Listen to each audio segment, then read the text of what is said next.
I'm Bebra J. You can call me Bebs. You might have noticed that my initials are BJ. If you ask me really nicely after the show, I still won't give you one. Disgusting. Get your minds out the gutter. Stop it. Stop it. As Louise did just say, I do have to put a little warning at the beginning. It gets a bit messy in the middle. Don't worry, you're not in the splash zone. I'm not going to spray anything at you. There is a gore warning, so if you're squeamish, the doors are locked, you can't get out. It's your problem. Been thinking about pubes a lot recently. Just normal trains of thought, you know. Yeah. I think they've been really desensitised to bald fannies.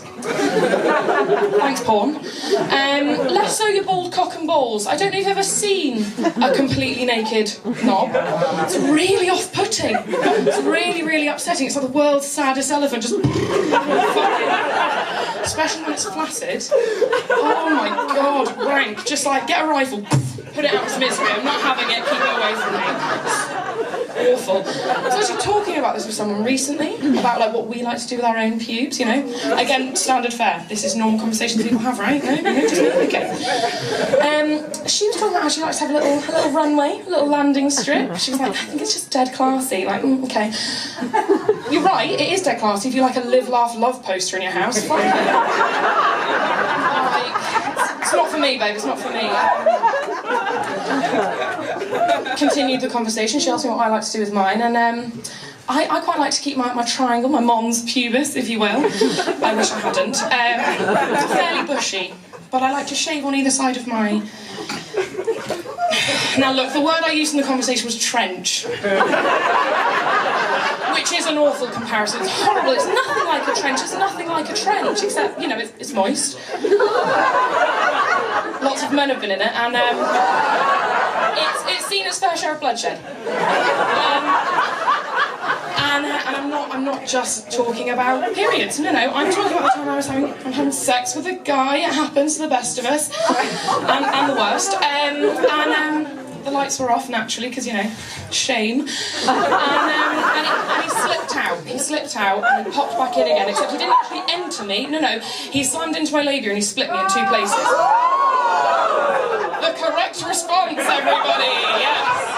Yeah. We didn't actually realise though until we switched the lights back on again, and it was like a scene out of Carrie. Just it was everywhere. It was horrible. As you can tell, I have a lot of weird experiences, a lot of weird conversations. Trench, let's not forget that. I've got one friend, I think we've all got one, who's obsessed with hypotheticals. And they always get consistently weirder the longer you go into the conversation, because they're trying to challenge you. So it starts off fairly normal. It'll be like, would you rather have an extra arm or an extra leg? Would you rather get into a bath of mayonnaise or into a bath of barbecue sauce? Would you rather shit yourself solidly for 1 minute every day at random, or get brutally murdered once a year but come back after 24 hours?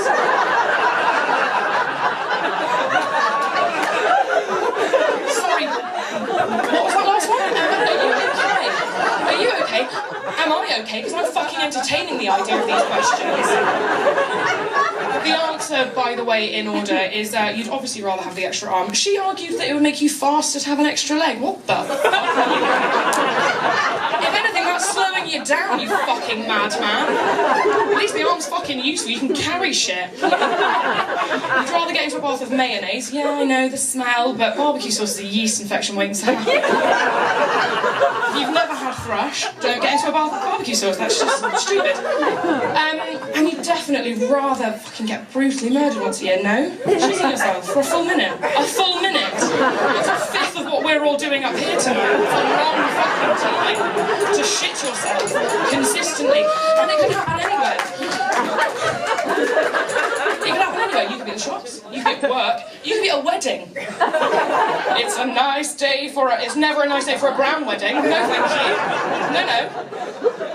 As I say, a lot of weird conversations. Actually, on Tuesday, I was having a chat with a friend of mine, actually the same pubic person from up top. We have a lot of sexual conversations, and she was asking me about foot fetishes. Not really sure why. I don't have one.